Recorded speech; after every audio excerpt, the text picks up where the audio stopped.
انسان سے محبت اور ہمدردی کا سب سے بڑا تقاضا یہ ہے کہ اسے جنت کا راستہ دکھا دیا جائے، اور جنت کا یہ راستہ صرف مصحف قرآن کے صفحات اور سنت رسول علی صاحبہ الصلاۃ والتسلیم کے ابواب ہی میں تلاش کیا جا سکتا ہے۔ آج امت مسلمہ کا سب سے بڑا المیہ یہ ہے کہ وہ دین کی حکمت اور اس کے تقاضوں سے ناآشنا ہوتے ہوئے بھی سمجھتی ہے کہ عین دین پر چل رہی ہے، حالانکہ امت ایسی بھول بھلیوں میں غلطاں ہے جو اسے جنت کے راستے سے دور تر کیے جا رہی ہیں۔ ایسے پرفتن دور میں عالم اسلام کے عظیم مفکر محترم خرم مراد صاحب نے امت کے نوجوانوں کو قرآن کی راہ دکھانے کی بھرپور کوشش کی ہے۔ آئیے ان کی زبانی قرآن کریم اور سنت رسول کے اس پیغام کو دل میں کچھ اس طرح بسا لیں کہ ہم میں سے ہر ایک یہ پکار اٹھے کہ واقعی جنت میری منزل ہے۔ وَسَارِعُوا إِلَى مَغْفِرَةٍ مِّن رَّبِّكُمْ وَجَنَّةٍ عَرْضُهَا السَّمَاوَاتُ وَالْأَرْضُ أُعِدَّتْ لِلْمُتَّقِينَ، اور اپنے پروردگار کی بخشش اور بہشت کی طرف لپکو جس کا عرض آسمان اور زمین کے برابر ہے، اور جو خدا سے ڈرنے والوں کے لیے تیار کی گئی ہے۔ الذين ينفقون في السراء والضراء والكاظمين الغيظ والعافين عن الناس والله يحب المحسنين، جو آسودگی اور تنگی میں اپنا مال خدا کی راہ میں خرچ کرتے ہیں اور غصے کو روکتے اور لوگوں کے قصور معاف کرتے ہیں، اور خدا نیکوکاروں کو دوست رکھتا ہے۔ والذین اذا فعلوا فاحشة او ظلموا انفسهم ذکروا اللہ فاستغفروا لذنوبهم ومن يغفر الذنوب الا اللہ وَلَمْ يُصِرُّوا عَلَى مَا فَعَلُوا وَهُمْ يَعْلَمُونَ، اور وہ کہ جب کوئی کھلا گناہ یا اپنے حق میں کوئی اور برائی کر بیٹھتے ہیں تو خدا کو یاد کرتے اور اپنے گناہوں کی بخشش مانگتے ہیں، اور خدا کے سوا گناہ بخش بھی کون سکتا ہے، اور جان بوجھ کر اپنے افعال پر اڑے نہیں رہتے۔ اولئک جزاؤہم مغفرة من ربهم وجنات تجری من تحتها الانہار خالدین فیہا ونعم اجر العاملین۔ ایسے ہی لوگوں کا صلہ پروردگار کی طرف سے بخشش اور باغ ہیں جن کے نیچے نہریں بہ رہی ہیں، اور وہ ان میں ہمیشہ بستے رہیں گی، اور اچھے کام کرنے والوں کا بدلہ بہت اچھا ہے۔ بسم اللہ الرحمن الرحیم۔ وسارعوا الى مغفرة من ربكم وجنة عرضها السماوات والارض اعدت للمتقين الذين ينفقون في السراء والضراء والكاظمين الغيظ والعافين عن الناس والله يحب المحسنين، والذين إذا فعلوا فاحشة أو ظلموا أنفسهم ذكروا الله فاستغفروا لذنوبهم ومن يغفر الذنوب إلا الله ولم يصروا على ما فعلوا وهم يعلمون، أولئك جزاؤهم مغفرة من ربهم وجنات تجري من تحتها الأنهار خالدين فيها ونعم أجر العاملين۔ یہ سورہ آل عمران کی 13ویں رکوع کی چند آیات ہیں جو میں نے آپ کے سامنے پڑھی ہیں۔ ان کا ترجمہ یہ ہے کہ اور دوڑو اپنے رب کی مغفرت کی طرف اور اس جنت کی طرف جس کی وسعت زمین و آسمان کے برابر ہے، جو تیار کی گئی ہے متقین کے لیے۔ جو خرچ کرتے ہیں تنگی اور کشادگی میں اور غصے کو پیتے اور ضبط کرتے ہیں اور لوگوں کو معاف کرتے ہیں، اور اللہ احسان کرنے والوں کو محبوب رکھتا ہے، ان سے محبت کرتا ہے۔ اور وہ لوگ کہ جب کوئی کھلی برائی کر بیٹھتے ہیں یا اپنے نفس کے اوپر ظلم کر بیٹھتے ہیں تو اللہ کو یاد کرتے ہیں اور اپنے گناہوں کے لیے معافی چاہتے ہیں، استغفار کرتے ہیں۔ اور کون گناہوں کو بخشنے والا ہے سوائے اللہ کے، اور وہ اصرار نہیں کرتے اس چیز پر کہ جنہوں نے کیا ہے جبکہ وہ جانتے ہوں۔ یہ وہ لوگ ہیں کہ جن کا بدلہ ان کے رب کی طرف سے مغفرت ہے، اور وہ باغات جو جنتیں ہیں جن کے نیچے نہریں بہتی ہیں جس میں کہ وہ ہمیشہ رہیں گے۔ کیا اچھا بدلہ ہے محنت کرنے والوں کا۔ قرآن مجید کا یہ حصہ جو میں اکثر تربیت گاہوں میں درس کے لیے منتخب کرتا ہوں، ہمارے سامنے جو بات کھول کر رکھتا ہے وہ یہ ہے کہ زندگی میں مطلوب اور مقصود کیا ہے، وہ کیا منزل ہے اور وہ کیا ہدف ہے جس کے لیے تگ و دو ہونا چاہیے، بھاگ دوڑ ہونا چاہیے، محنت ہونی چاہیے، اور کس طرح کی محنت اور کس طرح کی بھاگ دوڑ مطلوب ہے، اور وہ کون سی شرائط ہیں یا وہ کون سی چیزیں ہیں کہ جن کے نتیجے میں اس بھاگ دوڑ کی محنت اور مزدوری یقینی ہو جاتی ہے۔ وہ 3 سوالات ہیں جن کے جواب کے اس حصے کے اندر آپ کو ملیں گے۔ پہلی بات یہ کہ ہمارے لیے مطلوب اور مقصود اصلی کیا ہے، دوسرا اس مطلوب اور مقصود کو حاصل کرنے کی کیفیت کیا ہونی چاہیے، اور تیسرا یہ کہ اس کو حاصل کرنے کے لیے ہمیں کیا کرنا چاہیے، کیسا بننا چاہیے اور کیا محنت کرنی چاہیے جس سے وہ مطلوب و مقصود حاصل ہوگا۔ دنیا کے اندر جب ہم جماعت بنا کر جدوجہد کرتے ہیں تو ہمارا مقصد دنیا کی حد تک یہ ہوتا ہے کہ اللہ کا دین غالب ہو، اس کا دین قائم ہو، اس کی حکومت اس کی زمین پر قائم ہو، اس کے بندے اس کی بندگی کے ماتحت آ جائیں، اور اگر ان میں سے کوئی کام بھی نہ ہو، اگر مشیت اور حالات ان میں سے کسی کام کو مکمل ہونے کی اجازت نہ دیں، جب بھی ہم آخری سانس آنے تک اپنی ساری قوتیں نچوڑ کر اپنا سارا وقت اور ساری طاقتیں اور سارا مال جتنا بھی ممکن ہو وہ اسی جدوجہد کی راہ میں لگا دیں۔ ہمارے لیے یہ بھی ممکن ہے اس سے پہلے کہ دنیا کے اندر اقامت دین کی منزل آئے، ہم اس جدوجہد کو کرتے ہوئے دنیا سے رخصت ہو جائیں۔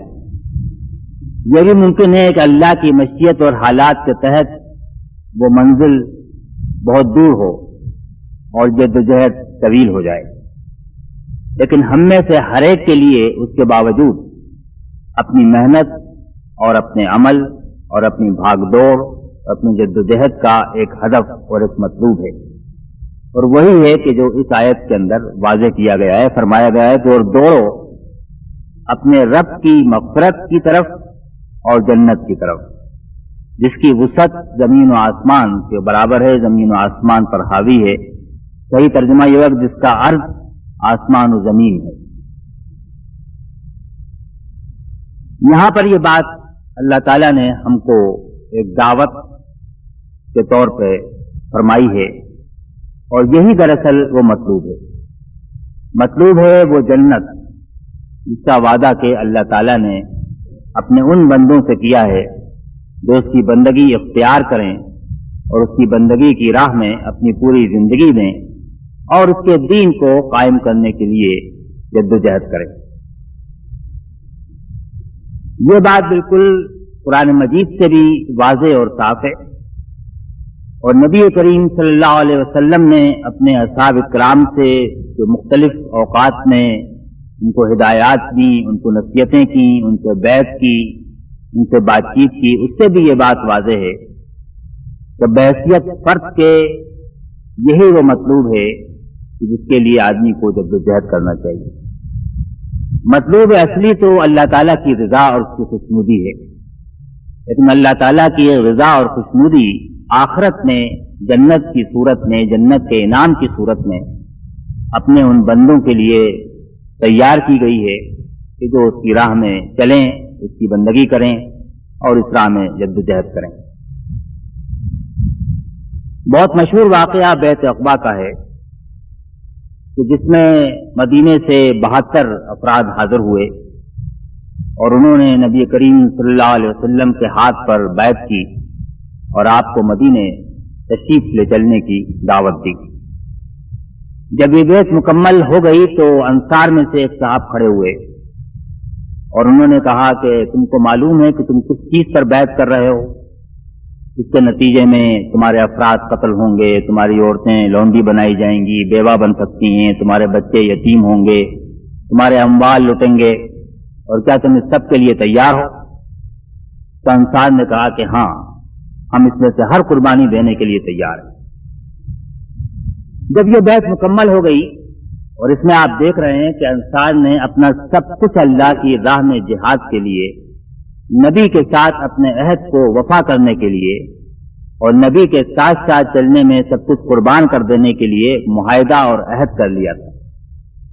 انہوں نے نبی کریم صلی اللہ علیہ وسلم سے سوال کیا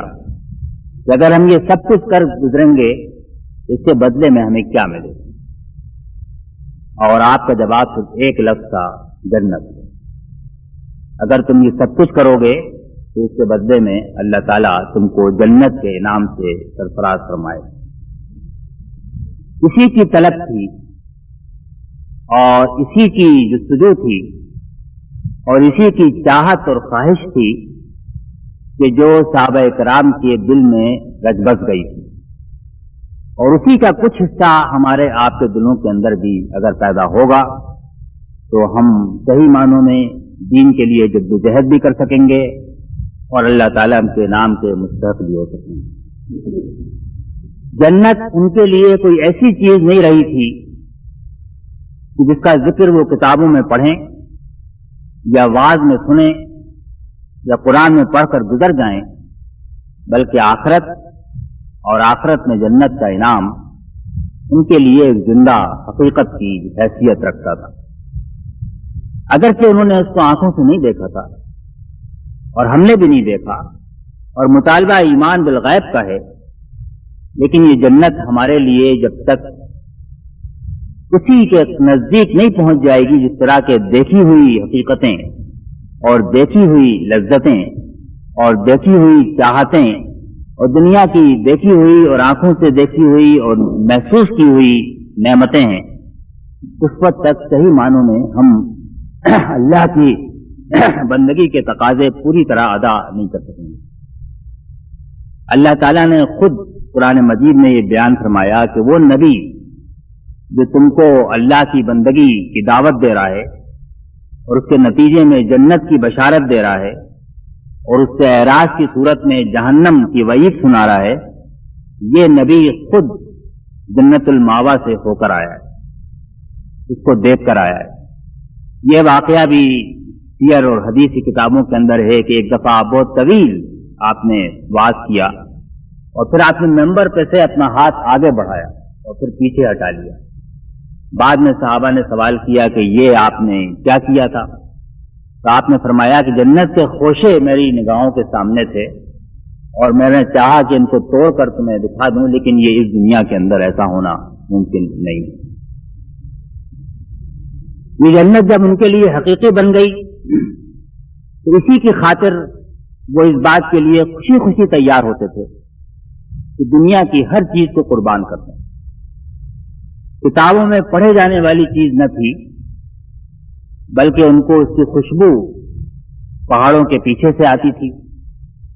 جنت کے باغات ان کی نگاہوں کے سامنے اس طرح رہتے تھے کہ اس کی خاطر وہ اپنے دنیا کے باغات اٹھا کر اللہ کی راہ میں دے دیا کرتے تھے۔ اپنے رشتہ داروں کی محبتیں جو جنت میں جن کے ساتھ اور معیت کا وعدہ اللہ تعالیٰ نے فرمایا ہے، اس کی خاطر وہ دنیا کا ساتھ چھوڑ دینے کو تیار ہوا کرتے تھے، اور یہ وہ کیفیت تھی کہ جنت کو مطلوب اور مقصود بنانے سے پیدا ہو گئی۔ اب اس میں یہ بات بھی صاف اور ظاہر ہے کہ آدمی جس چیز کی طلب کرے گا اسی طلب کے رنگ میں وہ رنگتا چلا جائے گا۔ یہ بڑی اہم بات ہے اور اس بات کو سمجھنے اور جاننے کی ضرورت ہے۔ اگر آدمی دنیا کو طلب کرے گا تو دنیا کی طلب اس کو جو کچھ مال دے گی، مادی نعمتیں دے گی، وہ تو اپنی جگہ پر نہیں، اس کا سوچنے سمجھنے کا انداز، اس کا زندگی بسر کرنے کا طریقہ، اس کی فکر، اس کا کردار، سب دنیا طلبی کا ایک سانچہ ہے جس میں وہ ڈھلتا چلا جائے گا۔ وہ جو چیز جلدی ملنے والی ہے ہمیشہ اس کو اختیار کرے گا، اس کے اندر بے صبری ہوگی، وہ مضطرب اور بے چین رہے گا دنیا کے لیے، دنیا کے قلیل نفعوں کے اندر اس کی سوچ جو ہے وہ محدود رہے گی، دنیا آنکھیں پھیرے گی تو وہ مایوس ہو جائے گا، دنیا اپنا ہاتھ کھول دے گی تو وہ اس کی طرف لپکے گا، اور یہ ساری کیفیات اس لیے پیدا ہوں گی کہ اس نے دنیا کو اپنا مطلوب اور مقصود بنایا۔ اگر یہ بات صحیح ہے تو بالکل یہ بات بھی صحیح ہے کہ جو جنت کو مطلوب اور مقصود بنائے اس کی وہاں پر جو کچھ اس کو ملے گا وہ تو ہے ہی اپنی جگہ پر صحیح، لیکن یہاں بھی اس کا زندگی بسر کرنے کا انداز، اس کی سوچ، زندگی میں اس کے مقاصد، اس کے پورا عمل اور کردار، یہ سب بھی ایک بالکل نئے سانچے میں ڈھل جائے گا جو اس کو واقعی اس کا مستحق بنائے گا کہ وہ جنت میں داخل ہو، اس لیے کہ جنت ایمان اور عمل صالح کا نتیجہ ہے۔ تو یہاں پر بھی اس کے اندر وہ کیفیات اور اس کی زندگی اس انداز میں ڈھلے گی کہ جو اصحاب الجنہ کا ہوگا، اور یہ بالکل مختلف ہوگی ان سے کہ جو دنیا کو طلب کریں اور اصحاب النار ہوں۔ لا یستوی اصحاب النار و اصحاب الجنہ، یہ دونوں برابر نہیں ہو سکتے۔ آخرت میں تو جنت اور دوزخ آ کر دونوں کو الگ کر ہی دیں گی، اس میں کوئی ہر آدمی جان لے گا کہ یہ دونوں آج برابر نہیں ہے، جنت میں جانے والے جنت میں جا رہے ہیں اور دوزخ میں جانے والے دوزخ میں جا رہے ہیں۔ لیکن آج بھی جو لوگ جنت کے طلبگار ہوں، ان کا سوچنے کا انداز، ان کا معاملہ کرنے کا طریقہ، ان کا زندگی بسر کرنے کا فیشن،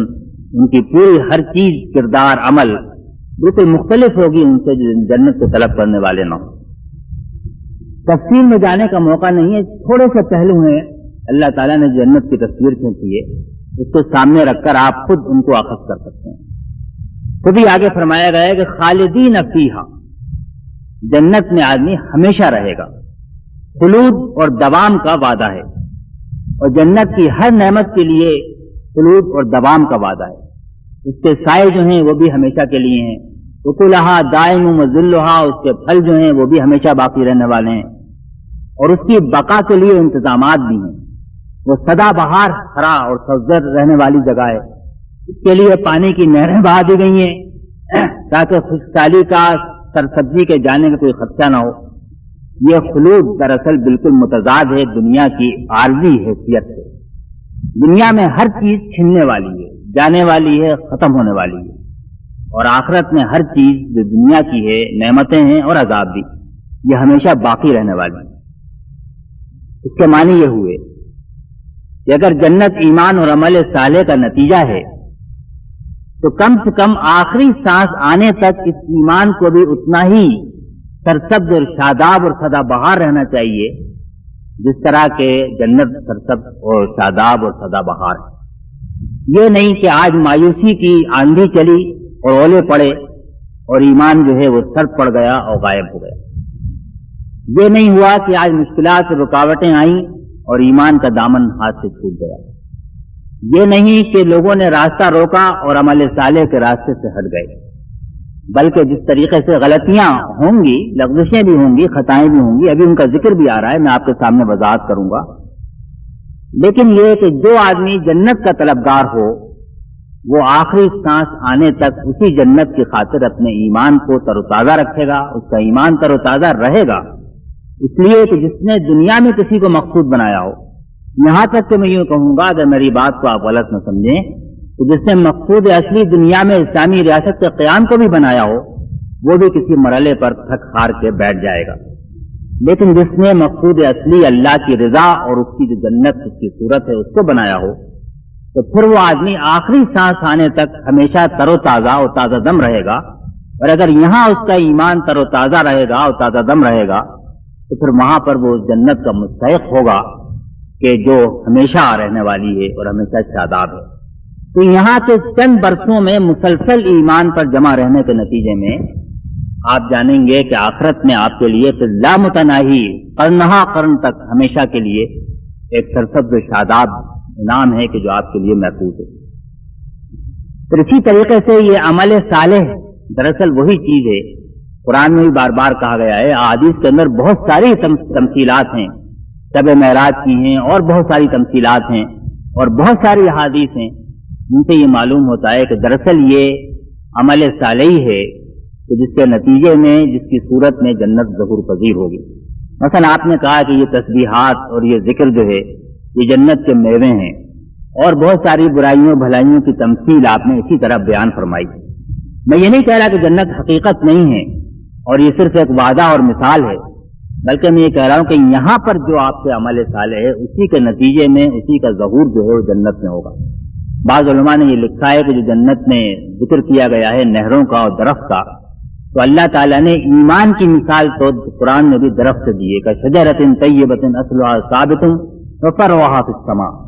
تو وہاں جو درختوں کا ذکر کیا گیا ہے دراصل ایمان کا ثمرہ ہے، اور کیونکہ یہاں پر ایمان کی آبیاری عمل صالح سے ہوتی ہے تو وہاں جو نہروں کا ذکر کیا گیا ہے دراصل یہ عمل صالح کی تشبیہ ہے. جس طرح یہاں پر عمل صالح سے ایمان کے درخت کی آبیاری ہوتی ہے، وہ پروان چڑھتا ہے، اس کے اندر پھل پیدا ہوتے ہیں، اس طرح جنت کے اندر بھی نہریں ہوں گی. تو یہاں پر ایمان اور عمل صالح دونوں کی آدمی فکر مند رہے گا اور بغیر تھکے اور ہارے اور مایوس ہوئے یا لغزش کھائے یا راستہ چھوڑے وہ ہمیشہ اسی راہ کے اوپر رہے گا. یہ میں نے آپ کو ایک مثال دی کس طرح اس دنیا میں اصحاب الجنت کی طلب اور زندگی اور کردار نمایاں اور واضح اور صاف ہوگا. اسی طریقے سے مثلا فرمایا گیا ہے کہ جنت میں جو لوگ ہوں گے وہ ایک دوسرے کے بھائی بھائی ہوں گے، ایک دوسرے کے آمنے سامنے بیٹھیں گے، ان کے دلوں کا میل اللہ تعالیٰ دور کر دے گا. تو یہاں پر جو جنت کے طلبگار ہوں ان کے اندر بھی اخوت اور محبت کی وہی فضا اور دلوں کی صفائی اور پاکیزگی کا وہی معیار بڑے سے بڑی حد تک جب ہوگا تو وہ جنت میں اس طریقے سے ظہور پذیر ہوگا. تو جنت کا کہا یہ گیا ہے کہ وہ جس کی وسعت میں زمین و آسمان سما جائیں. جنت کی نعمتوں کے بارے میں قرآن نے بھی کہا ہے کہ یہ وہ نعمتیں ہیں کہ جو جن کا تصور آدمی کر نہیں سکتا، اور حدیث میں بھی کہا گیا ہے کہ یہ وہ نعمتیں ہیں کہ جو نہ آنکھ نے دیکھی، نہ کان نے سنی، نہ انسان کا دل ان کو خیال میں بھی لا سکتا ہے. اور اسی لیے جنت کی وسعت میں زمین و آسمان سما جائیں اس کے معنی یہ ہے کہ دراصل دنیا کے اندر جو جنت کا طلبگار ہو اس کی نگاہ ایسے مقاصد اور ایسے اہداف پر ہوتی ہے جو بڑے اونچے اور بلند ہوں. وہ چند ٹکوں کے لیے اور ایک دن کے فائدے کے لیے اور عارضی خوشامد اور تعریف کے لیے اور دنیا کے رتبوں کے لیے جو منٹوں کے اندر مٹ جانے والے ہیں ان کے پیچھے نہ وہ دوڑتا ہے، نہ ان کا طلبگار ہوتا ہے، نہ ان کے لیے اپنی قوتیں لگاتا ہے، بلکہ اس کی نگاہ اگر اس جنت کے اوپر جا کر ٹھہر گئی ہے جس کی وسعت زمین و آسمان کے برابر ہے تو یہاں پر بھی پھر اس کی نگاہ دنیا کے اندر انہی چیزوں پر ٹھہرتی ہے کہ بڑی اعلیٰ اور بڑی عرفہ اور بڑی وسیع اور بڑی بلند ہو، نہ کہ چھوٹی چھوٹی چیزوں کو وہ اپنا مقصود بناتا ہے. یہ دراصل اللہ تعالیٰ نے مقصود ہمارے سامنے رکھ دیا ہے اور یہ بھی بتا دیا ہے کہ دراصل اس مقصود کا ذکر اس لیے نہیں کہ وعظ اور وعدے کے طور پہ، بلکہ فی الواقع زندگی بسر کرتے ہوئے اگر یہ مطلوب سامنے رہے اس کے بڑے گہرے اور دیرپا اثرات سوچ پہ، دماغ پہ، فکر پر، عمل پر، کردار پر، سب کے اوپر پڑتے ہیں. لیکن یہاں پر دو چیزوں کا ذکر کیا گیا ہے، ایک مغفرت کا اور ایک جنت کا. اور اس سے پہلے اللہ تعالیٰ نے اس طلب کی کیفیت کو بیان کیا ہے صرف ایک لفظ کے ذریعے، اور وہ لفظ سارعو، تیزی کے ساتھ دوڑو. ذرا آپ تھوڑی دیر کے لیے ایک تیزی کے ساتھ دوڑنے والے آدمی کے بارے میں سوچیں، اس کا نقشہ اپنے دل میں کھینچیں. جو آدمی تیزی کے ساتھ دوڑ رہا ہو اس کی کچھ کیفیات ہوتی ہیں، اور وہ کیفیات بڑی آسانی کے ساتھ ہم اور آپ جانتے ہیں. تو یہاں پر اللہ تعالیٰ نے دو باتیں ہمارے سامنے رکھی ہیں. ایک یہ کہ جنت کے لیے محنت کی ضرورت ہے، یہ صرف خواہشات اور دعاؤں سے حاصل نہیں ہو جائے گی، خواہشات اور دعائیں بھی ضروری ہیں، لیکن اس کے لیے بھاگ دوڑ اور محنت کی ضرورت ہے۔ یہ دراصل بھاگ دوڑ اور محنت کا نتیجہ ہے کہ جو سامنے آنے والا ہے۔ جو آدمی ہاتھ پہ ہاتھ دھر کے بیٹھ جائے یا ایسے وسائل کی تلاش میں رہے کہ شارٹ کٹ سے بغیر کچھ کیے جنت میں پہنچ جائے، تو یہ ایک خام خیالی ہے۔ اللہ تعالیٰ نے پہلے ہی لفظ کے اندر ایک تیزی کے ساتھ بھاگنے والے آدمی کا جو ذکر کیا ہے، اس میں یہ بات ظاہر ہے کہ یہ دراصل بھاگ دوڑ کی بات ہے۔ بھاگنے والا آدمی جو ہے وہ اپنی نگاہیں بس ایک ہی نقطے کے اوپر مرکوز رکھتا ہے۔ وہ بھاگنے والا آدمی کبھی یہ نہیں ہوتا کبھی ادھر بھی دیکھ لے کبھی ادھر بھی دیکھ لے۔ کوئی آدمی چہل قدمی کر رہا ہے تو دائیں بائیں آرام سے دیکھتا ہوا جاتا ہے، لیکن جو آدمی بھاگ رہا ہو اس کی نگاہیں اپنی منزل کے اوپر جمی رہتی ہیں، اس کی نگاہ بہکتی نہیں، وہ خیانت نہیں کرتی، وہ ہٹتی نہیں ہے دنیا کی تلاش میں، یہاں کی کسی اور معاملے کی تلاش میں، اور بلکہ اسی کے اوپر مرکوز رہتی ہے۔ پھر بھاگنے والا آدمی یوں بھی نہیں کرتا کہ سست ہو جائے، بیٹھ جائے، دائیں نکل جائے، بائیں نکل جائے، وہ تو صراط مستقیم پر سیدھا دوڑتا ہے۔ شارٹ کٹ یہ نہیں ہوتا کہ بغیر کیے وہ پہنچ جائے، لیکن وہ ادھر ادھر اپنا وقت نہیں ضائع کرتا بلکہ سیدھا اسی کی طرف جاتا ہے۔ تو یہ تھوڑی سی چیزیں ہیں جن سے آپ سوچ سکتے ہیں کہ اللہ تعالیٰ نے جو فرمایا کہ سارے اس میں ایک طرف تو یہ بات واضح کر دی کہ دیکھو یہ جنت اگر تمہیں ملے گی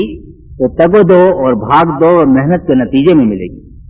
اور یہ بات بھی واضح کر دی کہ اس کے لیے بھاگ دوڑ کی، اس کے لیے جو محنت کی کیفیت ہے اسی طریقے سے جس طرح آدمی اپنے مطلوب کی طرف، اپنے گول کی طرف تیزی کے ساتھ بھاگتا اور دوڑتا ہے اور ایک دوسرے سے آگے بڑھنے کی کوشش کرتا ہے۔ دنیا میں تکاثر، ایک دوسرے سے بڑھ کر کثرت کے ساتھ تفاخر اور ایک دوسرے کے اوپر برتری کی آدمی کوشش کرتا ہے، میرا مکان اس سے بہتر ہو اور میرا لباس اس سے بہتر ہو، میرے پاس مال اس سے زیادہ ہو اور میرا رتبہ دوسرے سے زیادہ ہو اور میرے لیے تعریفیں دوسرے سے زیادہ ہوں۔ اس طریقے سے پھر اس کی ساری چیزیں دوسروں سے بڑھ کر، یہ کہ میں دوسروں سے بڑھ کر وہ کام کروں، اس طرح زندگی بسر کروں جس کے نتیجے میں جنت مجھے حاصل ہو جائے۔ اور پھر اللہ تعالیٰ نے اس بات کو صاف کر دیا ہے کہ دراصل یہی وہ چیز ہے جس کے لیے محنت کرنا سزاوار اور مستحق ہے۔ وَلِمِثْلِ ذَلِكَ فَلْيَعْمَلِ الْعَامِلُونَ۔ سورہ سواد میں جنت کے تفصیلی ذکر کے بعد اللہ تعالیٰ نے فرمایا ہے کہ یہ وہ چیز ہے جس کے لیے محنت کرنے والوں کو محنت کرنا چاہیے۔ اگر کوئی دنیا میں محنت کرنا چاہتا ہے تو یہ جنت ہی دراصل وہ چیز ہے جس کے لیے اس کو محنت کرنی چاہیے۔ سورہ متففین میں فرمایا کہ وفی ذالک فلیتنافس المتنافسون، اور جو لوگ اپنے آپ کو ڈھونکنے والے ہیں، محنت کرنے والے ہیں، خواہش کرنے والے ہیں، تو یہ وہ چیز ہے جنت جس کے لیے لوگوں کو اپنے آپ کو جھونک دینا چاہیے، خواہش کرنا چاہیے، ایک دوسرے پر رش کرنا چاہیے، ایک دوسرے سے آگے بڑھنے کی کوشش کرنی چاہیے۔ جیسا میں نے کہا کہ لیکن اس کے ساتھ ایک لفظ اور بھی ہے اور وہ ہے مغفرت کی طرف۔ مغفرت کے معنی دراصل یہ ہے کہ عمل، بھاگ دوڑ، محنت تو ضروری ہے، لیکن جنت میں داخلے کے لیے اس رب غفور اور رحیم کی دستگیری بھی ضروری ہے کہ جو اس جنت میں داخل کرنے والا ہے۔ آخرت کے انعام کے بارے میں لوگوں نے دو انتہا پسند رویے اختیار کیے ہیں۔ ایک رویہ یہ ہے کہ یہ بالکل خالص جس طرح ناپ تول کا معاملہ ہوتا ہے، یہ صرف عمل کا نتیجہ ہے اور اس میں کسی چیز کا دخل نہیں ہے۔ اور دوسرا نقطہ نظر یہ ہے کہ عمل ہو یا نہ ہو، کسی کی نگاہ پڑ جائے اور بس کوئی چھوٹا سا کام ہو جائے تو جنت جو ہے وہ حاصل ہو جائے گی۔ اس کے برعکس قرآن مجید جو بات ہم کو بتاتا ہے وہ یہ ہے کہ بھاگ دوڑ، محنت، تگ و دو، یکسوئی کے ساتھ طلب، یہ تو لازمی ہے، محنت کرنی پڑے گی، لیکن محنت کے بعد بھی صرف محنت کا سہارا کافی نہیں ہے، بلکہ نگاہیں، امیدیں اللہ تعالیٰ کی مغفرت سے ہونی چاہیے، اس لیے کہ دنیا کی زندگی ایک امتحان ہے، اور ایسا امتحان ہے جس میں اس بات کی ضمانت نہیں ہے کہ جو آدمی یکسو ہو کر بھی امتحان میں کامیاب ہونا چاہے گا اس سے قدم لغزش نہیں کھائیں گے، غلطیاں نہیں ہوں گی، خطائیں سرزد نہیں ہوں گی۔ ایک حدیث کے الفاظ میں جس طرح جب آدمی پانی پر چلتا ہے تو اس کا پاؤں لازماً بھیگتا ہے، اس طرح جو آدمی دنیا میں زندگی بسر کرے گا اس کو گناہوں سے آلودہ ضرور ہوگا۔ صبح سے شام تک اللہ تعالیٰ نے اس کمزور انسان کو، خلق الانسان ضعیفا، اس کی فطرت کے اندر عجلت پسندی رکھ دی گئی ہے، جو جلدی جلدی جو ملنے والا ہو اس کو حاصل کرنا چاہتا ہے، عجولہ ہے وہ آدمی جس کے اوپر غفلت طاری ہو جاتی ہے، جو اپنے ارادے کا کمزور ہے، لازمی بات ہے کہ اس کی لغزشیں ہوں گی اور وہ خطائیں سرزد ہوں گی. یہی بات نہیں ہے، بلکہ دراصل تو اس پوری زندگی کا مقصود جیسا میں نے کہا کہ اللہ تعالیٰ کی رضا اور اس کے ساتھ تعلق ہے. اور جو آدمی اپنے ہی عمل پہ انحصار کر کے بیٹھ جائے اس کا تعلق اپنے رب سے کٹ جائے گا. لیکن جو آدمی یہ سمجھے کہ جنت کے داخلے کے لیے مجھے محنت تو کرنی ہے، لیکن دستگیری اور سہارا اللہ کی مغفرت اور اس کی بخشش کا جو ہے وہ لازمی و ضروری ہے. اس لیے فرمایا گیا ہے کہ اللہ تعالیٰ کی بخشش اور مغفرت کی طرف بھی دوڑو اور اس جنت کی طرف جس کی وسعت میں زمین و آسمان سما جائیں. اب آگے یہ فرمایا گیا ہے کہ جنت کن لوگوں کو ملتی ہے. دنیا کے اندر وہ کون لوگ ہیں، کس طرح کے لوگ ہیں جن کے لیے یہ جنت تیار کی گئی ہے. اعدت للمتقین، یہ جنت جو ہے یہ متقین کے لیے تیار گئی ہے. یہ بات قرآن مجید میں بہت ساری جگہ کہی گئی ہے. وَأُزْلِفَتِ الْجَنَّةُ لِلْمُتَّقِينَ غَيْرَ بَعِيدٍ، تو جنت قریب لائی گئی متقین کے لیے، اب وہ کچھ دور نہیں ہے. وَتِلْكَ الْجَنَّةُ الَّتِي أُورِثْتُمُوهَا بِمَا كُنْتُمْ، اور دوسری آیت میں ہم نے مَنْ كَانَ تَقِيًّا، یہ ہم نے اس کے لیے، یہ جنت جو ہے یہ متقین کے لیے تیار گئی ہے. یہ بات قرآن مجید میں بہت ساری جگہ کہی گئی ہے. وَأُزْلِفَتِ الْجَنَّةُ لِلْمُتَّقِينَ غَيْرَ بَعِيدٍ، تو جنت قریب لائی گئی متقین کے لیے، اب وہ کچھ دور نہیں ہے. وَتِلْكَ الْجَنَّةُ الَّتِي أُورِثْتُمُوهَا بِمَا كُنْتُمْ، اور دوسری آیت میں ہم نے مَنْ كَانَ تَقِيًّا، یہ ہم نے اس کے لیے تیار کی ہے جنت کی وراثت، جو متقی ہو جس کے اندر کے تقوی کی صفت ہو. تقوی کی صفت کی بہت ساری وضاحتیں قرآن مجید کے اندر موجود ہیں، اور یہاں پر بھی ایک خاص پیرائے میں چند صفات بیان کی گئی ہیں جن کی میں آپ کے سامنے تشریح کروں گا. لیکن بنیادی طور پہ یہ سمجھنے کی بات ہے کہ تقوی جہاں عمل کی ایک صورت کا نام ہے، وہاں دراصل یہ دل کی ایک کیفیت اور انسان کی شخصیت کی ایک صلاحیت اور استعداد کا نام بھی ہے. تقوی کے معنی ہے بچنا، اور یہ انسان کی فطرت میں ہے کہ جو چیز اس کو نقصان پہنچانے والی ہے اس سے وہ بچتا ہے، اور جو چیز سے اس کو فائدہ پہنچانے والی ہے اس کو طلب کرتا ہے. منفی بات یوں کہی گئی کہ مثبت بات کا ذکر تو پہلے ہی آ گیا کہ جنت کی طلب ہونی چاہیے، اللہ کی رضا کی تلاش ہونی چاہیے، یہ بات بھی بعض دفعہ واضح کر دی گئی ہے. اور جو آدمی نقصان سے بچے گا وہ لازماً نفع کی طلب میں جائے گا. نفع کی طلب کرنے والے کے لیے اس بات کا خطرہ ہے کہ وہ نقصان میں پڑ جائے، لیکن جو نقصان سے اپنے آپ کو بچائے گا وہ لازماً نفع کی طلب میں جائے گا. اس لیے بظاہر تقوی ایک منفی بات معلوم ہوتی ہے کہ اللہ کا ڈر اور خوف اور ان چیزوں سے بچنا جو اس کو ناراض کرنے والی ہیں، لیکن اس کے اندر وہ مثبت پہلو ہے کہ ان چیزوں کو تلاش کرنا جو اس کو خوش کرنے والی ہیں. یہ تقوی دل کی صفت کا نام ہے. یہ بات ایک حدیث میں یوں ارشاد فرمائی گئی کہ آپ نے ایک دفعہ فرمایا کہ تقوی ہاں ہونا، 3 مرتبہ اشارہ الی صدرہ، آپ نے 3 دفعہ اپنے سینے مبارک کی طرف اشارہ کیا کہ تقوی دراصل یہاں پر ہے. تو قرآن مجید نے بھی ایمان اور عمل صالح اور اللہ کی محبت اور بہت ساری چیزوں کو تقوی کی صفات کے اندر شامل کیا ہے. اور اس کی میں ایک چھوٹی سی مثال یہ دیا کرتا ہوں کہ یہ اسی وقت ممکن ہے جبکہ آخرت آدمی کے لیے اتنی یقینی ہو جائے جس طرح کی دنیا یقینی. اس طرح تو نہیں ہو سکتی، اس سے قریب تقریب پہنچنے کی کوشش آدمی کرے. تقوی کی کیفیت کا ایک مظہر جو ہے وہ یہ کہ جب آپ کا ہاتھ آگ کی طرف جاتا ہے تو بغیر اس کے کہ آپ ارادہ کریں وہ خود بخود کھنچاتا ہے، اس لیے کہ آپ کا دل اس کیفیت سے یقین سے بھرا ہوا ہے کہ یہ آگ جلانے والی ہے. گرمی محسوس کرتے ہی ہاتھ پیچھے کھنچائے گا. بچہ جو ہے وہ ممکن ہے غلطی سے آگ میں ہاتھ ڈال دے، اس کا تجربہ، اس کو یقین ابھی اتنا نہیں ہے، بجلی کی کرنٹ میں بھی ہاتھ لگا دے گا، آگ کے قریب بھی چلا جائے گا، جل بھی جاتے ہیں بچے، لیکن بڑا آدمی یہ نہیں کر سکتا، اس کے اندر یقین کی کیفیت پیدا ہو چکی ہے. اسی طریقے سے جہاں دنیا کی آگ ہے، اللہ تعالیٰ نے یہی آخرت کے مناظر بیان کرتے آخرت کی آگ اور آخرت کی جنت، یہ بھی اس سے قریب قریب آدمی پہنچنے کی کوشش کرے. جھوٹ بات منہ سے نکلے گی، وعدہ خلافی ہوگی، تو جس طرح ہاتھ آگ سے کھینچ آتا ہے، آدمی کو محسوس ہو کہ میں نے اپنی زبان کے اوپر آگ کا انگارہ رکھ دیا. حرام مال اگر پیٹ میں جا رہا ہے تو یہ آگ جو ہے وہ پیٹ میں جا رہی ہے. قرآن نے خود بھی کہا کہ یہ آگ پیٹ میں جا رہی ہے، لیکن یہ کیفیت یہاں واقعی یہ پیسہ روپیہ لقمہ نہیں ہے، بلکہ یہ آگ میں پیٹ میں ڈالنا ہوں. جتنا یہ راسخ ہوگی اتنا تقویٰ کی صفت جو ہے دل کے اندر پیدا ہوگی. پھر بعد میں اور بہت سارے لباس میں اور کھانے میں اور پینے میں اور چلنے میں اور پھرنے میں بہت ساری باتیں تقویٰ کے نتیجے میں آئیں گی، لیکن یہ بنیادی بات ہے. اب یہاں پر ان صفات کا ذکر کیا گیا ہے کہ جو صفات ہم آپ کو اس موقع پر سامنے رکھنی چاہیے. فرمایا گیا کہ جو ہر حال میں خرچ کرتے ہیں، بعض دفعہ کم ہوتا ہے، بعض دفعہ زیادہ ہوتا ہے، بعض دفعہ تنگی ہوتی ہے، بعض دفعہ کشادگی ہوتی ہے، بعض دفعہ نرمی ہوتی ہے، بعض حالات میں سختی ہوتی ہے. جو بھی حالات ہوں اس میں یہ خرچ کرتے ہیں. یہاں پر یہ نہیں کہا گیا کیا خرچ کرتے ہیں. بعض جگہ کہا گیا کہ مال خرچ کرتے ہیں، بعض جگہ کہا گیا کہ جو کچھ ہم نے ان کو رزق دیا ہے اس میں سے خرچ کرتے ہیں، اور یہاں پر کچھ نہیں کہا گیا کہ کیا خرچ کرتے ہیں. سب سے زیادہ محبت تو آدمی کو دنیا سے ہوتی ہے، مال سے ہوتی ہے. تو پہلی بات تو مال اور دنیا کا خرچ کرنا تو ظاہر ہے کہ ہے ہی. اس کے بعد جب فرمایا گیا کہ جو کچھ ہم نے دیا اس میں سے خرچ کرتے ہیں، تو رزق کا لفظ قرآن مجید میں صرف دنیا کے مال کے لیے نہیں آیا ہے، بلکہ صلاحیتیں اور اخلاق اور ساری چیزوں کے لیے رزق کا لفظ استعمال ہوا ہے. تو دراصل اس کے معنی اگر ہم پھیلا کر یعنی مال سے تو بات شروع ہوگی، لیکن اگر ہم اس کو پھیلا کر سمجھیں تو وہ لوگ کہ جو بچا کر اور سینچ کر رکھنے کے بجائے اور روک کر رکھنے کے بجائے اور ہمیشہ حاصل کرنے کے بجائے جو کچھ ان کے پاس ہے وہ اللہ کے بندوں کے اوپر لٹانے کے لیے تیار رہتے ہیں. وہ مال ہو اور صلاحیتیں ہوں، استعداد ہو، حیثیت ہو، کام کرنے کی طاقت ہو، کسی کا کچھ بھلا کر سکتے ہوں،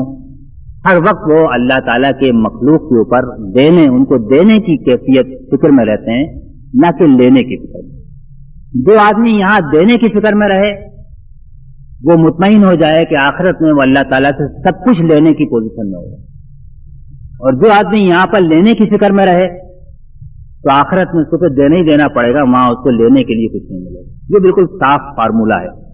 جو آدمی یہاں پر اپنی ہر خواہش پوری کرے وہاں پر اس کی ہر خواہش جو ہے وہ مسترد ہو جائے گی. بھوک لگے گی، کانٹے ملیں گے، پیاس لگے گی،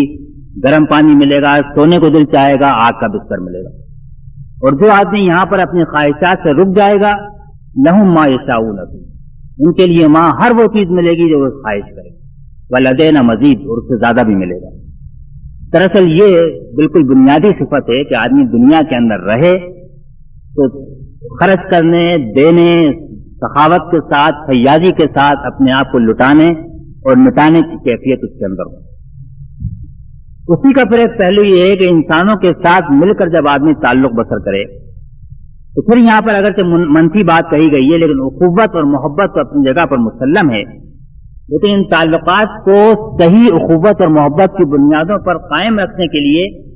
یہ ضروری ہے کہ جو چھوٹی بہت رگڑ پڑتی ہے، جب انسان ساتھ رہتے ہیں، آپس میں رگڑ کھاتے ہیں تو جھگڑے، نزاع، شکایتیں، ساری چیزیں پیدا ہوتی ہیں، تلخیاں، ناگواریاں. ہمارا آپ کا تجربہ ہے کہ آدمی کتنی محبت کرتا ہو، اولاد سے محبت ہو اس سے بھی ناراضگی ہو جاتی ہے، بیوی سے شوہر کی محبت ہو اس میں بھی تلخیاں پیدا ہوتی ہیں، دوستوں کی ہوں. تو بڑی اونچی صفت یہ ہے کہ آدمی غصے کو پی جائے، تلخی کو برداشت کر لے اور لوگوں کو معاف کر. یہ اس اجتماعی زندگی کے لیے، انسانی زندگی کے لیے بالکل بنیادی صفت ہے. اور یہاں آپ محسوس کریں تو یہ بھی دراصل انفاق کی ایک صورت ہے. جو آدمی خرچ نہیں کرتا وہ تنگ دل ہوتا ہے، جو آدمی دینے اور خرچ کرنے کے لیے تیار ہے اس کا دل کھلا ہوا ہوتا ہے، فیاض ہوتا ہے، اس کا ہاتھ کھلا ہوا ہوتا ہے. جس کا دل کھلا ہوا ہوگا وہ معاف کرنے میں بھی کھلا ہوا ہوگا. جس کا دل تنگ ہوگا، جو مال کو بھی سینچ کر رکھے گا، اپنی صلاحیتوں کو بھی سینچ کر رکھے گا، اللہ کی راہ میں لا کے نہیں لگائے گا، تو پھر وہ معاف کرنے کے اندر بھی تنگ دل ہوگا. لیکن معافی دراصل وہ صفت ہے کہ جس سے تعلقات، وہ لیڈر اور پیرووں کے تعلقات ہوں، یا انسانوں کے باہمی تعلقات ہوں، اسلامی جماعت کے آپس کے تعلقات ہوں، یا خاندان اور گھر کے تعلقات ہوں، یا محلے اور معاشرے کے تعلقات ہوں، یہ وہ چیز ہے کہ جو ان تعلقات کے اندر شیرینی اور حلاوت اور مٹھاس گھول دیتی ہے. اور اس کا جس آدمی کے اندر یہ بڑا کریم اور بڑا بردبار اور بڑا اس کے اندر بڑی اونچی صفات پیدا ہوتی ہیں جو آدمی کے معاف کرنے کے لیے تیار ہو. تو اللہ تعالیٰ نے اپنے نبی علیہ السلام کی بھی بار بار یہ تعریف کی ہے کہ وہ بڑے رحمت کرنے والے ہیں، بڑے معاف کرنے والے ہیں. انسانوں سے بھی کہا ہے کہ معاف کرو، یہاں تک کہ کوئی تم کو تکلیف پہنچائے، تمہیں بدلہ لینے کا حق بھی ہو، تم بدلہ لے سکتے ہو، لیکن اگر تم معاف کر دو تو یہ اللہ تعالیٰ کو بڑا محبوب مرغوب ہے. اور جو آدمی اللہ تعالیٰ سے مغفرت کی تلاش میں بھاگ دوڑ کر رہا ہو اور روز 100 غلطیاں کرتا ہو، امید رکھتا ہو کہ اللہ تعالیٰ معاف کر دے گا، تو آخر وہ بندوں کے بارے میں سخت کیسے ہو سکتا ہے؟ لا تحبون ان یغفر اللہ لکم، کیا تم خود اس بات کو نہیں چاہتے کہ اللہ تعالیٰ تم کو بخش دے؟ یہ وہ واقعہ ہے جو آپ کو شاید کچھ کو یہ معلوم ہوگا، کچھ کو نہیں معلوم ہوگا۔ جب حضرت عائشہ رضی اللہ تعالیٰ عنہ پر تہمت لگائی گئی، اس تہمت میں بعض اچھے لوگ بھی شامل ہو گئے۔ اس میں حضرت ابوبکر صدیق رضی اللہ تعالیٰ عنہ کے بھانجے تھے، وہ بھی شریک تھے۔ وہ ان کو کچھ الاؤنس دیا کرتے تھے، ماہوار کچھ ان کی مدد کرتے تھے۔ جب حضرت عائشہ کی پوزیشن صاف ہو گئی تو انہوں نے وہ کہا کہ اب میں آئندہ ان کو یہ پیسہ نہیں دوں گا۔ آپ سوچئے کہ بالکل حق بجانب تھے، اپنا رشتہ دار تھا، بیٹی کا معاملہ تھا، اس کی تہمت لگائی گئی، عفت کا اور عزت کا معاملہ تھا، اور بظاہر دنیا کے ہر قانون کی روح سے وہ حق بجانب تھے۔ لیکن قرآن نے آ کر کہا کہ صدیقوں کا یہ مرتبہ نہیں، الا تحبون ان یغفر اللہ لکم، جب تم اللہ سے مغفرت کی امید رکھتے ہو تو دنیا کے اندر جو غلطیاں کریں ان کو بھی معاف کرو۔ آخری بات فرمائی کہ والذین اذا فعلوا فاحشۃ وظلموا انفسهم ذکروا اللہ فاستغفروا لذنوبہم ومن یغفر الذنوب الا اللہ ولم یصروا علی ما فعلوا وهم یعلمون۔ اب اس میں جس طرح جو پہلے سے بات آئی ہے نا کہ بھاگ دوڑ کرو، محنت کرو، اب یہاں پر یہ فرمایا گیا اس آیت کے اندر بڑا تسکین کا سامان ہے، تسلی کا سامان ہے کہ اس کے اندر اگر غلطیاں اور لغزشیں ہوں تو متقین کی تعریف یہ نہیں ہے کہ جن سے گناہ نہیں ہوتے۔ اگر کسی کے ذہن میں یہ تعریف ہے اپنے گناہوں سے شکست کھا جاتا ہے، مایوس ہوتا ہے، تھک ہار کے بیٹھ جاتا ہے، جیسا میں نے کہا کہ اللہ کی اس راہ میں تھکنے اور ہارنے کا کوئی جگہ اسٹیشن نہیں آتا۔ یہاں اس پورے سفر کے اندر کوئی اسٹیشن نہیں ہے جہاں آدمی تھک ہار کر بیٹھ جائے۔ یہ تو آخری سانس تک چلنے والا سفر ہے، لیکن لغزشیں ہوں گی، خطائیں ہوں گی، گناہ ہوں گے، آدمی بھول جائے گا، نسیان کا شکار ہوگا، ارادہ کمزور پڑ جائے گا، کبھی عجلت پسندی طاری ہوگی، یہ ساری چیزیں ہوں گی۔ تو اب صفت متقین کی یہ نہیں ہے کہ وہ غلطی نہیں کرتے، بلکہ صفت یہ ہے کہ وہ اس طرح ہوشیار چوکنے رہتے ہیں کہ اگر کوئی غلطی کرتے ہیں، کوئی کھلی بے حیائی کا کام بھی ہو جائے یا کوئی اپنے نفس کے اوپر ظلم کر بیٹھیں تو فوراً اللہ کو یاد کرتے اور فوراً اس کی طرف پلٹتے ہیں اور فوراً اپنے گناہ کی معافی مانگتے ہیں اور اپنے گناہ پر اڑ کے کھڑے نہیں ہو جاتے۔ اور یہی دراصل فرق ہے انسان اور شیطان کے درمیان۔ فرشتے وہ ہیں جن سے گناہ سرزدی نہیں ہوتا، اور شیطان اور آدم کا فرق یہ واضح ہوا کہ آدم نے جب اس سے گناہ ہوئی تو اللہ تعالیٰ کی طرف رجوع کیا، استغفار کیا، ربنا ظلمنا انفسنا وان لم تغفر لنا وترحمنا لنکونن من الخاسرین، فتاب علیہ، اللہ تعالیٰ نے اس کی طرف توجہ کی، معاف کر دیا۔ شیطان اڑ گیا کہ نہیں اور میں نے بالکل صحیح کیا، اور وہ ہمیشہ کے لیے مردود ہو گیا۔ تو دراصل اپنے گناہوں پر اصرار، ان کے اوپر اڑنا، ان پر بار بار کرنا، ان کی تلافی نہ کرنا، یہ وہ چیز ہے تقویٰ کے خلاف ہے۔ گناہ کا محض گناہ کا سرزد ہو جانا یہ تقویٰ کے خلاف نہیں ہے، حدیث میں کہا گیا ہے، لیکن اس کی ذہن میں رکھنا چاہیے کہ جب آدمی گناہ کرتا ہے تو اس کے سینے پر، اس کے دل پر ایک سیاہ داغ پڑ جاتا ہے، پھر جب وہ استغفار کرتا ہے تو وہ داغ صاف ہو جاتا ہے۔ وہ استغفار نہیں کرتا تو دوسرا گناہ کرتا ہے، پھر ایک اور داغ پڑ جاتا ہے، یہاں تک کہ وہ گناہ کرتا رہتا ہے، سیاہ داغ پڑتے رہتے ہیں، پورا دل سیاہ ہو جاتا ہے۔ پھر آپ نے یہ آیت تلاوت فرمائی کہ اللہ برزان علی قلوبہم، تو جو وہ کماتے تھے اس کی وجہ سے ان کے دلوں پر یہ زنگ، کالاہٹ، سیاہی جو ہے وہ چڑھ گئی۔ تو یہ مومن کی صفت ہے کہ وہ اللہ کو ہمیشہ یاد رکھتا ہے، بھول جائے لوٹ کر آتا ہے۔ اور قرآن نے جہاں جنت کا بشارت دی ہے اس میں سب سے پہلے جو صفت ہے ھذا ما توعدون لکل اواب حفیظ۔ اواب کے معنی ہوتے ہیں بار بار آنے والا، بڑی کثرت سے لوٹنے والا۔ منیبین کہا گیا ہے کہ جو اللہ کی طرف رجوع کرنے والے ہیں۔ تو دراصل اللہ تعالیٰ سے غافل ہو کر، بے نیاز ہو کر بھی نیک بن جانا کوئی مطلوب نہیں ہے، وہ بن نہیں سکتا آدمی، اپنی نیکی کا غرہ اور زام نہیں ہونا چاہیے، بلکہ دل شکستگی کے ساتھ جب غلطی ہو، خطا ہو تو آدمی اللہ کی طرف لوٹے۔ اللہ کے نبی صلی اللہ علیہ وسلم کے بارے میں احادیث بھی ہیں، آپ کا فرمان بھی ہے، ان سے معلوم ہوتا ہے کہ آپ دن میں کثرت سے استغفار کرتے تھے، تو کہیں 70 کا لفظ ہے، کہیں 100 کا لفظ ہے، کہیں ایک مجلس میں 70 کا لفظ ہے، بہت ساری احادیث میں اس کا بیان ہے۔ تو اللہ کے وہ نبی جن کے اگلے پچھلے ساری خطائیں معاف کی، جو معصوم تھے، اگر وہ بار بار استغفار کرتے تھے تو ہم اور آپ جیسے گناہگار آدمی کتنے اس کے محتاج ہیں کہ اللہ کی طرف اپنی توجہ رکھیں، اپنے اوپر نگاہ رکھیں، اپنے اوپر نظر رکھیں، جو منزل اپنے لیے طے کی ہے، جو مقاصد اپنے لیے طے کیے ہیں، جو راستہ اپنے لیے انتخاب کیا ہے، اس پر چلنے میں جو کوتاہیاں ہوں، جو لغزشیں ہوں، ان پر اللہ سے پلٹ کے، جب بھی لغزش ہو پلٹ کے معافی مانگیں۔ اپنے سفر کا دوبارہ آغاز کریں، اس سے امید رکھیں کہ وہ ہاتھ پکڑے گا، اس راستے پہ چلائے گا اور منزل تک پہنچائے گا۔ جن لوگوں میں یہ صفات ہوں ان سے اللہ تعالیٰ نے یہیں پر وعدہ فرما دیا ہے کہ یہ بھاگ دوڑ جو کرے گا جس کے اندر یہ صفات ہوں گی، اولئک جزاؤہم مغفرۃ من ربہم وجنات تجری من تحتہا الانہار خالدین فیہا فنعم اجر العاملین۔ یہ وہ لوگ ہیں جن کا بدلہ یقینی ہے کہ اللہ تعالیٰ بخش بھی دے گا اور جنتوں میں داخل بھی کرے گا، جن کے نیچے جن کے اندر کے نہریں بہتی ہیں۔ اور یہ محنت کرنے والوں کا کتنا اچھا بدلہ ہے۔ چند لمحات کی محنت ہے، زندگی کے آپ کتنے برس شمار کریں، یہ چند لمحات ہیں۔ جب آخری لمحہ آئے گا تو آپ کہیں گے اچھا یہ تو چند دن ہی رہے تھے۔ آپ میں سے جس کی عمر جتنی ہو گئی، اب وہ 60 ہو یا 70 ہو یا 15 ہو یا 20 ہو، وہ پلٹ کے دیکھے گا، معلوم ہوگا یہ تو آنکھ بند کرتے پوری عمر گزر گئی۔ یہ پلک جھپکنے والی عمر میں اگر ہم نے یہ محنت کر لی تو پھر اس کے نتیجے میں وہ زندگی جو ہمیشہ خالدین فیہا ہمیشہ رہنے والی ہے، اس میں یہ وہ انعامات ہیں جن کا وعدہ ہم سے کیا گیا ہے۔ یہی مطلوب و مقصود ہونا چاہیے۔ جب یہ مطلوب و مقصود بن جائیں گے